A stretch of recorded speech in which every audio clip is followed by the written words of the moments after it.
Des centaines d'années durant, nous avons vécu dans des structures humaines racialisées à dessein, c'est-à-dire des fictions omniprésentes socialement et parfois obligatoires selon la loi, qui se révèlent incapables d'affirmer en même temps l'égalité et la différence. Le pavé du mois s'appelle Récitatif et a été écrit par Toni Morrison, traduit par Christine Laferrière aux éditions 10-18.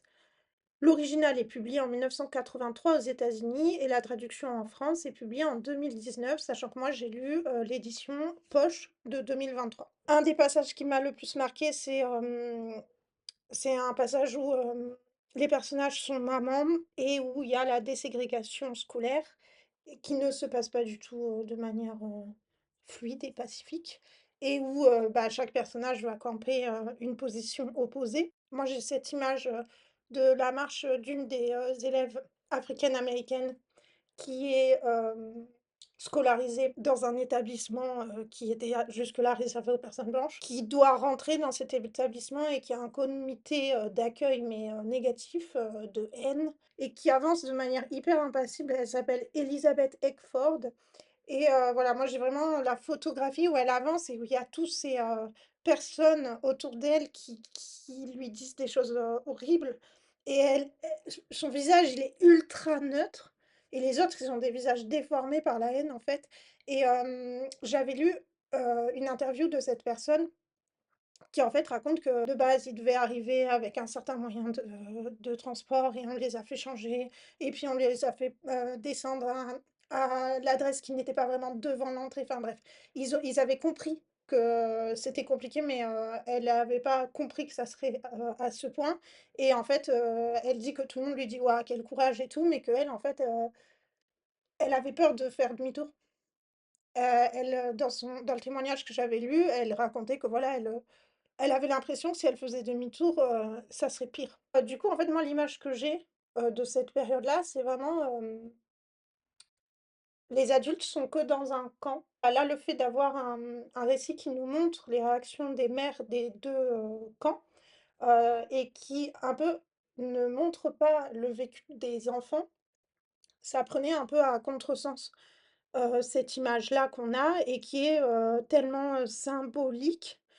En fait, on n'en connaît pas vraiment l'histoire détaillée. En France, je trouve que l'histoire des civil rights, on en a une vision hyper portraitisée. C'est-à-dire qu'on a Rosa Parks, on a Martin Luther King, on a Malcolm X, on a Little Rock. En fait, on a une image hyper simplifiée et voilà. Et je trouvais que ce passage-là, moi, il m'a interpellée pour cette raison et pour une autre raison dont je parlerai dans le bilan de lecture qui est en fait un pari de la part de l'autrice. L'image qui me vient souvent, ce sont les bus dans lesquels les blancs empêchent les noirs de monter. Ça, c'est Rosa Parks. C'est une femme qui, pour aller travailler, avait un très long chemin et un jour décide de s'asseoir.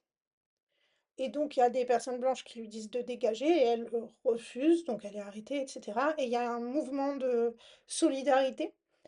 Et d'ailleurs, c'est pour ça que, dans la lutte pacifique, pour les droits civils aux États-Unis, il y a eu, toute une période de boycott des bus. Ça a rendu les personnes africaines-américaines visibles dans la rue où les trottoirs ne devaient pas être partagés et cetera. Ils étaient beaucoup plus nombreux à, marcher et à faire des longues distances dans la rue et donc, ils traversaient, notamment les quartiers blancs et en fait, ça a énormément gêné les personnes blanches parce que ça rendait visibles ces personnes et donc en fait, les gens râlaient auprès des autorités parce qu'elles n'agissaient pas pour remettre de l'invisibilité à ce groupe social-là.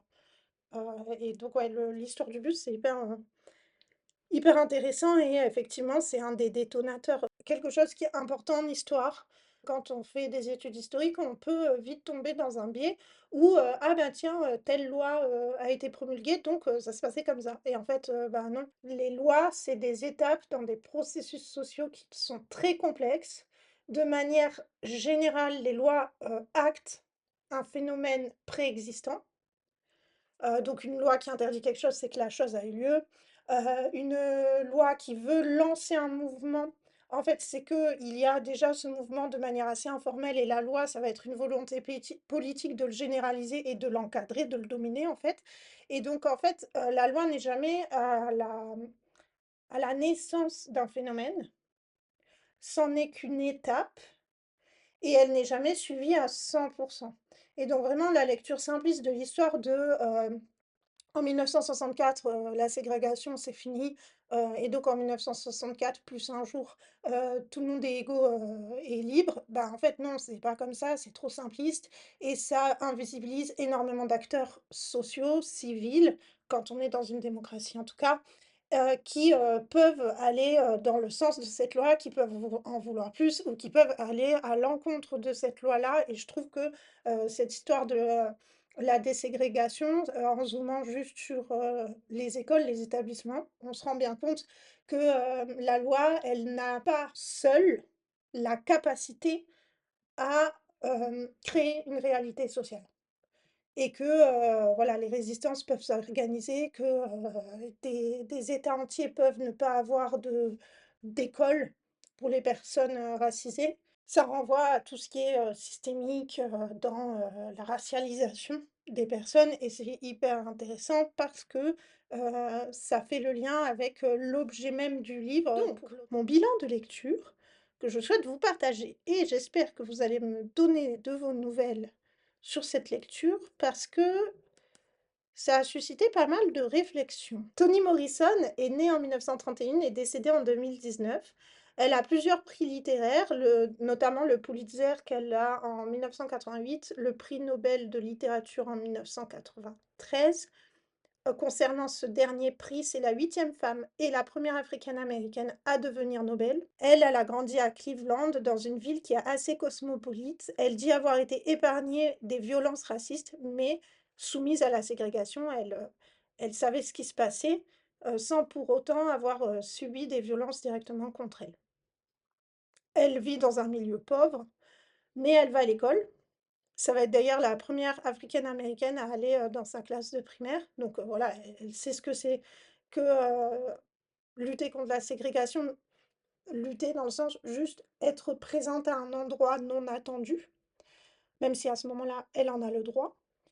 Ensuite, elle passe dans le, secondaire qui n'est pas ségrégé et elle entre dans la plus prestigieuse des universités africaines-américaines qui est Howard, sachant que voilà, avec tout ce système de ségrégation, bah, les personnes, catégorisées comme noires, se sont organisées pour l'éducation, on va dire, de base, mais aussi pour, pouvoir faire des études et c'est pour ça qu'aux États-Unis, il y a un peu 2 vitesses au système universitaire et les universités les plus connues des États-Unis sont des universités qui étaient avant ségrégées. Donc elle, en gros, elle entre dans, le top de, ce qui est, ouvert aux personnes, africaines-américaines.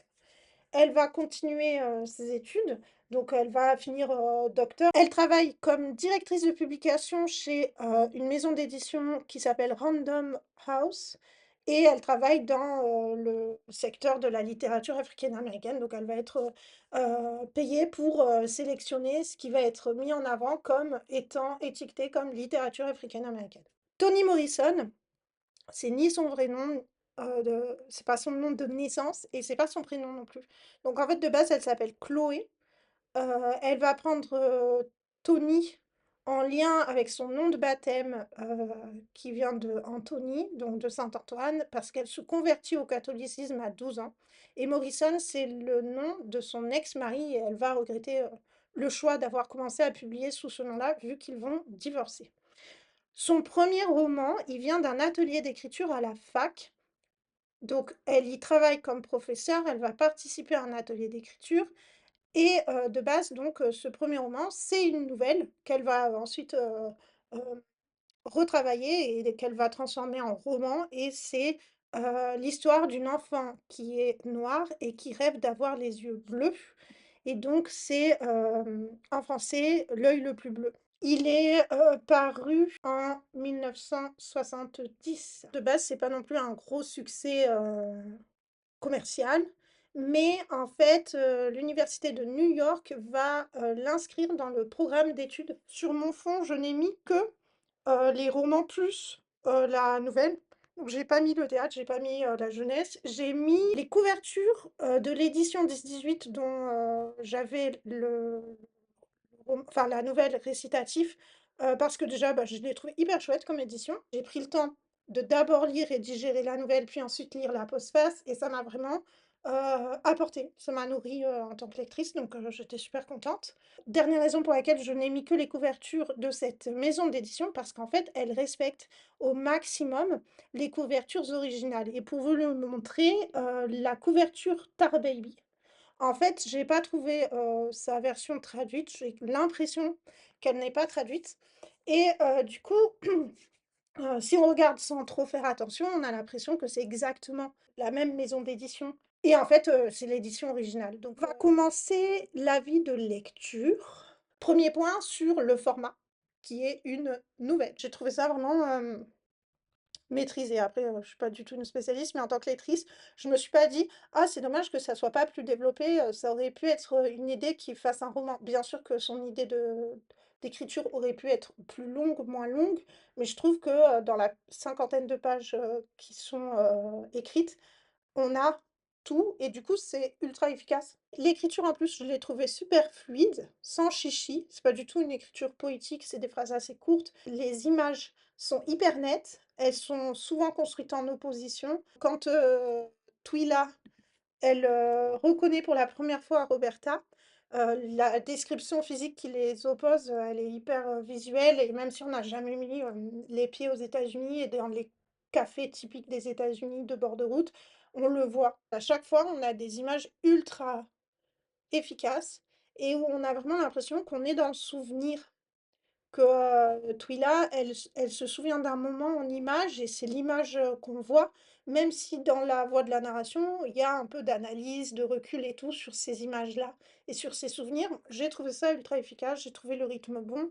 Je me suis pas sentie frustrée parce que c'était court. Dans cette nouvelle, il y a pas qu'un seul, personnage principal, il y en a un deuxième dont on n'a pas le point de vue, mais qui s'appelle Roberta et qui est construit en miroir avec, Twyla. J'avais pas vu, à quel point c'était hyper intelligent et à quel point c'est censé, moi, me remettre en question, moi, en tant que lecteur, en tant que lectrice et pas juste: «J'ai bien aimé, j'ai pas aimé, oh ça fait référence à quoi?» C'est un vrai truc, quoi, il y a un vrai truc et ça, j'ai trop aimé. Quand j'ai lu, je me suis dit: «C'est trop bien», parce que, c'est pas moralisateur, c'est, factuel et c'est pas factuel en mode, événementiel, c'est factuel en mode relationnel. C'est-à-dire que, voilà, ça prend une relation de 2 personnes qui vont être racialisées de manière différente, qui ne vont pas appartenir aux mêmes catégories raciales et donc, qui ne vont pas appartenir aux mêmes catégories dominant-dominé. C'est central dans leur identité sociale, mais dans leur relation, ce n'est qu'un des éléments parce que très vite, bah, c'est des personnes qui vont devoir cohabiter H24 ensemble, qui vont, vivre un moment hyper fort en étant enfant et qui vont se retrouver adultes en s'étant, construits et en ayant un contexte, social, particulier vu qu'on remet en question justement les catégories raciales. Et en fait, rien que ça, moi je trouvais que c'était super et je trouvais que, l'autre on n'avait pas du tout la voix de l'autrice. J'ai eu l'impression de lire un récit qui essayait d'être le plus neutre possible, même en donnant le point de vue d'un des 2 personnages. Et là où je me suis fait avoir, c'est que, je suis pas allée au bout de ça peut-être, ça m'a suffi et c'était super, mais quand j'ai lu la postface, je me suis dit: «Heureusement que je l'ai lu». En gros, Toni Morrison, elle a écrit des personnages dont l'identité raciale est centrale pour la construction du personnage, pour le récit lui-même et pour du coup l'évolution de leur relation. Mais elle ne va jamais identifier explicitement qui appartient à quel groupe racial. C'est-à-dire qu'en fait, chaque lecteur peut lire d'une manière différente cette relation, tout simplement parce que chaque lecteur peut identifier Twyla comme Roberta, comme une personne blanche ou une personne africaine-américaine. Et en fait, moi ça je l'ai pas vu. J'ai pas vu que l'autrice voulait nous laisser décider nous-mêmes et en gros que l'autrice voulait que nous mettions, nous en tant que lecteurs, qu'on mette en marche nos biais de perception. En fait, c'est je me suis fait avoir quoi. J'ai des biais comme tout le monde bien évidemment et en fait quand j'ai lu la postface, je me suis dit: «Mais j'ai même pas capté qu'elle avait construit des personnages neutres, à qui elle a donné aucun déterminisme racial. En fait, elle donnait le déterminisme de la pauvreté et son message central, c'est de dire que, la catégorie humaine est englobante et que même si, on subit ou on adhère à des idéologies qui divisent l'humanité en groupes, bah, en fait, on reste tous des humains. Donc déjà, premièrement, c'est un livre qui est ultra humaniste et deuxièmement, c'est un livre qui est ultra bien d'un point de vue, réflexion sociologique parce que l'objectif, c'est qu'on comprenne qu'on partage plus de choses entre pauvres, quelle que soit, son identité, de race, d'origine, de religion, tout ça, que, entre, personnes de la même, race. Donc bien sûr, tout ça, c'est quand on vit dans une, société racialisée, mais en fait, même quand on vit dans une société où le racisme est interdit comme en France, ça reste complètement opérant, dans les mentalités, malheureusement. Alors perso, j'aime bien quand on ne nous prend pas par la main, donc je pense que si elle avait dit, «Telle personne, virgule, africaine-américaine, virgule», je me serais dit: «Ouais, tu pas besoin de le dire» et en fait, c'est trop bien parce que c'est pas qu'elle a pas besoin de le dire, c'est qu'elle fait exprès de pas le dire pour nous mettre un petit peu en porte-à-faux. Et donc c'est trop chouette parce que voilà, en tant que lectrice, quand tu lis la postface, tu te remets en question. Personnellement, j'ai de suite identifié Twyla comme une personne blanche. J'ai pas été, gênée de pas avoir d'indice de racialisation. À un moment donné, je me suis dit: «Mais Toni Morrison, elle écrit super bien les personnages blancs». Et je me suis dit: «Ah, elle son personnage blanc, donc Twyla, pour moi» et j'ai peut-être tort et le but n'est pas d'avoir tort ou raison vu qu'en fait, on ne saura jamais. Mais en gros, je me suis dit: «Mais, elle écrit super bien cette espèce de groupe de personnes qui n'ont pas d'avis, mais qui vont du coup soutenir l'avis majoritaire qui là est raciste, qui sont mous, qui se contentent de, gérer leurs propres, préoccupations, d'avoir, leur confort et tant qu'on perturbe pas leur confort, ils vont pas se remettre en question. Ça, c'est toute la question de ce qui est arrivé au personnage de Maggie quand, elle lui dit: «On a été des agresseuses». Quand Roberta dit à Twyla: «On a été des agresseuses» et que Twyla, ça l'a elle dit: «Bah non, j'ai pas ce souvenir» et ça la gêne vachement, ça la secoue énormément. Moi, j'étais vraiment en mode: «Ah, elle écrit bien ces personnes qui sont blanches, qui vont pas même si elles vivent dans une société, de ségrégation, qui vont pas avoir un discours raciste, haineux et tout, mais qui vont pas rien remettre en question pour autant» et du coup, voilà, moi, à un moment donné, je me suis dit: «Elle écrit super bien les personnages blancs». Ça, c'est ma première réflexion et la deuxième, c'est le moment de la déségrégation scolaire. Donc quand elle met en scène 2 groupes de mères, 2 groupes racialisés différemment, de mères qui s'opposent pour ou contre la déségrégation scolaire et la mixité à l'école, je me suis juste dit: «Mais je savais pas du tout». Moi, l'image que j'ai et donc je reviens à Little Rock, c'est l'image d'une foule blanche qui veut empêcher les élèves noirs de rentrer dans l'école. J'ai pas du tout d'image de confrontation, comme ça, de parents, d'adultes. Les seules images d'adultes que j'ai, bah, c'est des personnes blanches. Donc voilà, c'est les 2 seuls moments où j'aurais pu complètement remettre en question ma construction des 2 personnages et en fait, au lieu de ça, bah, j'étais assez passive. Je pensais pas être aussi passive en tant que lectrice. Franchement, ça m'a beaucoup plu, d'avoir cette expérience-là en me disant, 1 je me suis fait avoir parce que peut-être un peu trop passive, un peu trop sûre de ma première impression, quoi. Donc c'est en lisant la postface que j'ai compris à quel point l'autrice a brouillé les cartes et que je suis peut-être passée à côté, mais pas à côté de ma lecture, à côté de ma réflexion, on va dire. Et du coup, je me suis dit: «Il faut absolument que je le relise», mais pas de suite parce que là, je suis trop dans ma première lecture. Je vais attendre un petit peu, bien digérer, passer à autre chose et plus tard le relire en me disant: «Tiens, essaye de le lire avec, du coup, ton présupposé inverse». Du coup, je me suis demandé pourquoi j'ai identifié Twyla comme blanche. C'est le premier personnage qui rend visible la différence entre elle et Roberta et c'est le premier personnage qui va avoir un geste de rejet quand elle se plaint d'être dans la même chambre que Roberta, à cause de leur différence raciale. Et donc en fait, moi, en tant que lectrice, la première personne qui a rejeté l'autre à cause de sa différence, je l'ai identifiée comme blanche. Voilà. Donc ça, c'est le premier truc où j'ai réfléchi, je me suis dit: «Ouais, en fait, Si je pense que si Roberta avait été la première re personne à dire: «Non, toi, tu es trop différente, on va pas se parler», et ben, j'aurais certainement, eu le mon préjugé de: «Ah, c'est donc elle qui est dans le rejet, c'est elle qui est dans la méfiance de l'autre, c'est elle qui fait subir à l'autre, elle est du groupe dominant». Deuxième biais que j'ai identifié, c'est quand Twila est adulte et reconnaît pour la première fois Roberta. Elle se sent pas concernée par les violences raciales.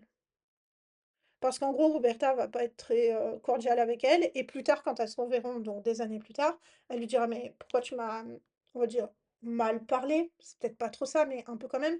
«Pourquoi tu étais fermée?» Et l'autre lui dit: «Bah, tu connais le contexte entre, les personnes noires et les personnes blanches et tout, c'était tendu».